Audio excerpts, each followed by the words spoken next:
So now, up next, we have GHK-Cu, the copper peptide, and yeah, let's see what's going on with this peptide, and let's get started.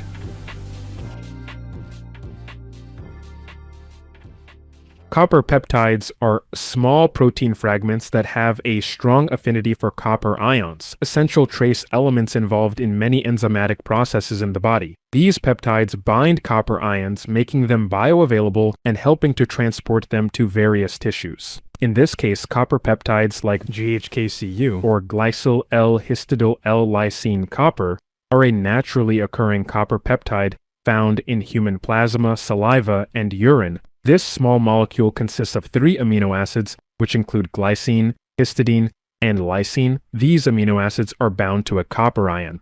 Now, a quick look at the medical literature will show you that GHK exhibits potent antioxidant properties and may also protect the human organism's skin from damage caused by free radicals and environmental stressors, helping to prevent premature aging and skin degradation. A good starting point into understanding GHK is the article GHK and DNA, Resetting the Human Genome to Health by Lauren Pickart et al. This paper provides a comprehensive overview of GHK's multifaceted role in promoting health and combating aging by modulating gene expression. When we read the review, we are to understand that the antioxidant properties of GHK are crucial for maintaining the body's overall health and in combating the effects of aging by upregulating 14 antioxidant genes and suppressing 2 proxidant genes. GHK in theory can help bring balance to the body's oxidative stress levels, and it should be noted that oxidative stress occurs when there's an imbalance between free radicals, and these are unstable molecules that can damage cells. The body typically has ways of neutralizing them with antioxidants properties. However, over time, high levels of oxidative stress dysregulate the body, and eventually the natural defenses begin to fail. In our modern day, we are exposed to so many environmental stressors that I can only imagine that what we are naturally equipped with to combat the free radicals cannot keep up. This can lead to cell damage, which aside from contributing to normal aging, this process of high exposure to oxidative stress ultimately leads to earlier aging and the development of chronic diseases such as heart disease, cancer, and neurodegenerative disorders. One of the important genes influenced by GHK is transducin-like enhancer 1, or typically referred to as TLE1, which inhibits the inflammatory gene called nuclear factor kappa light chain enhancer of activated B cells, also known as NF-kappa B. NF-kappa B plays a key role in the body's response to stress and inflammation. When overactive, NF-kappa B can contribute to chronic inflammation, a condition linked to many age-related diseases.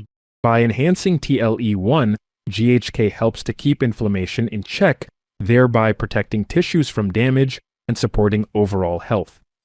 Furthermore, GHK activates SPRR2C, a gene that protects DNA from oxidative damage. We all know that DNA is the blueprint for all cellular functions, and its integrity is crucial for maintaining healthy cell function and preventing mutations that could lead to cancer. By safeguarding DNA, GHK has the potential to preserve the genetic instructions necessary for the body's normal operations and longevity. So GHK seems to have a lot of benefits that have mostly been noted in vitro animal models as detailed in Pickart et al.'s review.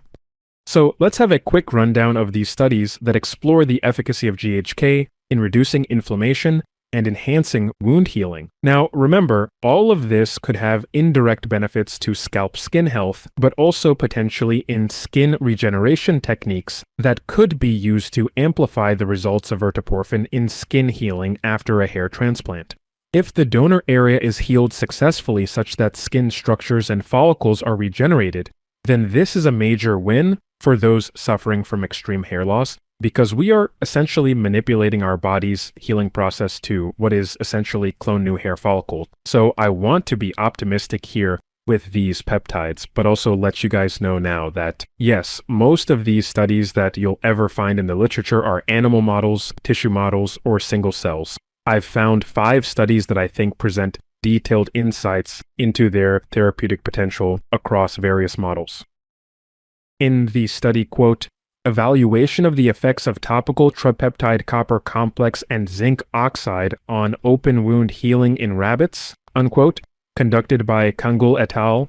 A detailed experimental setup was designed to investigate the effects of GHK on wound healing compared to zinc oxide and a control group receiving no treatment. This study was set in a controlled environment where each rabbit was treated under the same conditions to ensure consistency and reliability of the results. The study involved creating similar-sized open wounds on the rabbits, which were then treated with either the GHK complex, zinc oxide, or left untreated. The researchers applied the treatments immediately after wounding and subsequently at regular intervals. The primary metrics for assessing the efficacy of the treatments included measuring the rate of wound contraction and the formation of granulation tissue, which are critical markers of the wound healing process. Over the course of 21 days, detailed observations were recorded. Wound contraction was measured in terms of the percentage decrease in wound size, which is a direct indicator of how quickly the wound is closing. Granulation tissue, which is new connective tissue and microscopic blood vessels that form on the surfaces of a wound during the healing process,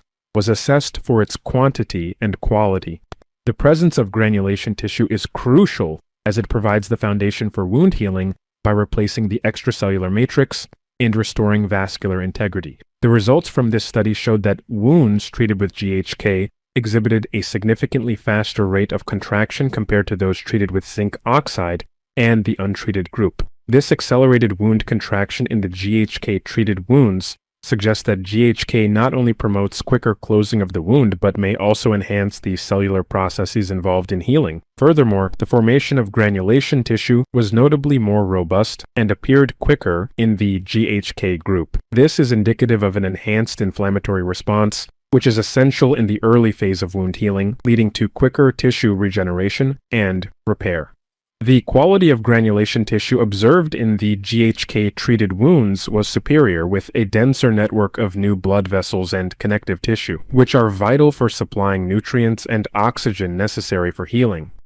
In the study conducted by Gould et al., titled "The Effects of Topical Tripeptide Copper Complex and Helium Neon Laser on Wound Healing in Rabbits," a comprehensive approach was used to assess the synergistic effects of GHK and varying intensities of low-level laser therapy on wound healing. This research is particularly significant as it explores not only the chemical but also the physical stimulation of wound healing processes, providing a comparative analysis of these methodologies. The study involved several groups of rabbits, each receiving a different treatment modality. These included a control group, a group treated with GHK, another with low-dose helium neon laser therapy, and a final group receiving high-dose laser therapy. The GHK and laser treatments were applied to standardized open wounds created on the rabbits, with meticulous care to maintain consistency in wound size and treatment application. The primary endpoints for evaluation included the rate of wound closure, the quality of newly formed tissue,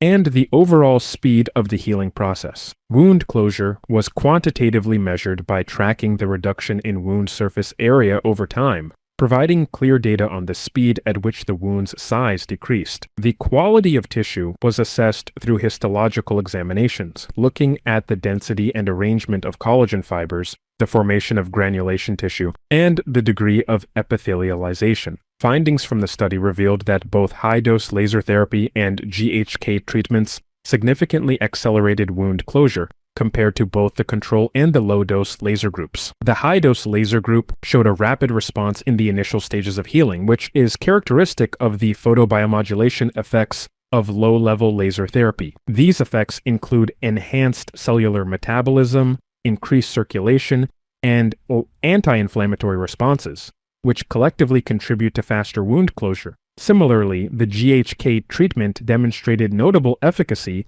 in enhancing the quality of granulation tissue. The granulation tissue in GHK-treated wounds was richer in collagen and exhibited a more organized structure, indicating a robust healing response. This improvement in tissue quality is crucial, as granulation tissue is the precursor to the new skin that forms during the healing process. Better quality granulation tissue not only supports quicker wound closure, but also results in stronger, less scar-prone healed skin. Moreover, GHK was shown to have an anti-inflammatory effect, crucial for managing the cellular environment of healing wounds. Inflammation, if prolonged, can impede healing and lead to chronic wound conditions. By modulating this response, GHK aids in creating an optimal healing environment, which complements the physical stimulation provided by laser therapy.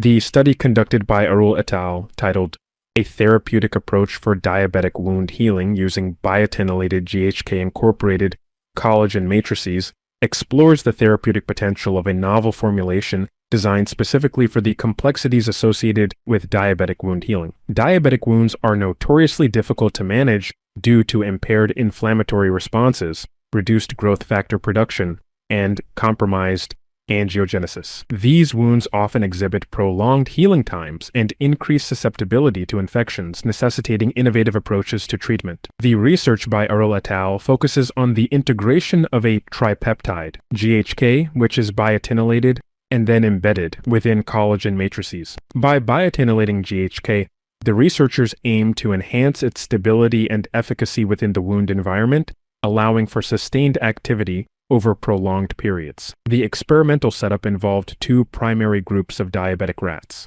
one treated with the biotinylated GHK collagen matrices and a control group treated with standard collagen films without the GHK modification.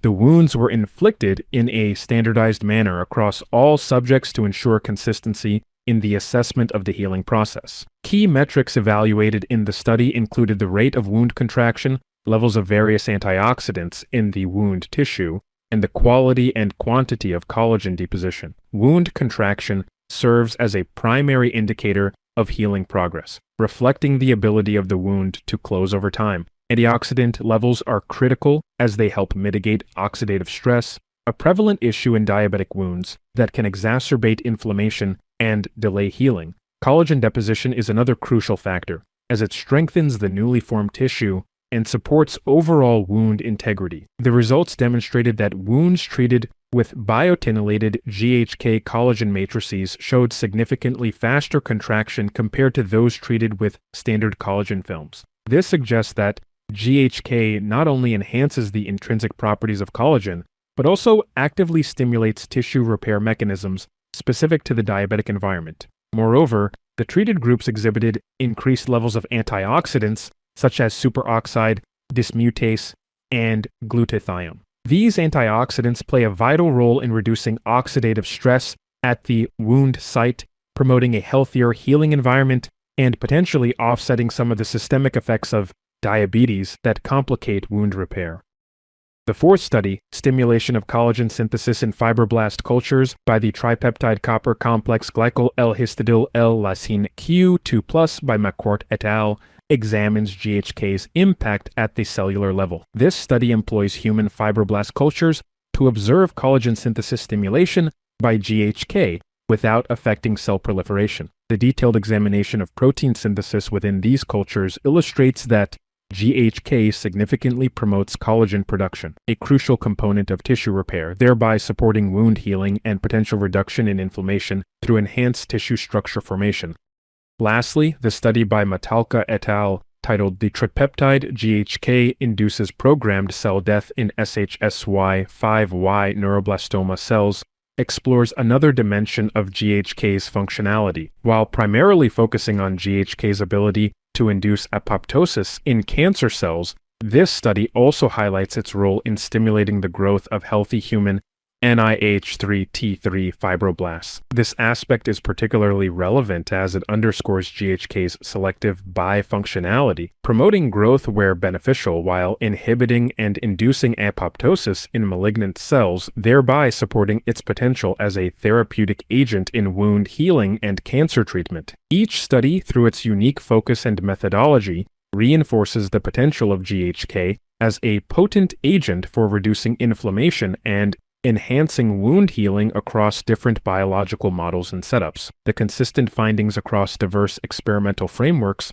suggest that GHK could be a valuable therapeutic tool in both clinical and veterinary settings. However, further investigations into the molecular mechanisms of GHK action will be essential to fully harness its therapeutic potential and ensure its efficacy and safety in broader clinical applications. Now, even with all of this being said, there is still no evidence to show that using copper peptides like GHK helps regrow hair follicles or stimulate the growth of new hair, especially with topical application. However, I'm not going to say it is useless. Like I mentioned in a previous section, the scalp skin is still skin. Treating the skin and taking steps to ensure the environment is free from inflammatory issues and is well moisturized could help promote an environment on the scalp that is conducive to hair growth and reducing hair breakage. I can see GHK being used on the scalp to help maintain the scalp skin in a somewhat balanced and healthy state where inflammation is potentially kept in check. However, if you have a copper allergy, it's probably better to avoid using the peptide. As with many treatments, test it on your arm away from your scalp or seek advice and assistance from a dermatologist. Doctors are very important here.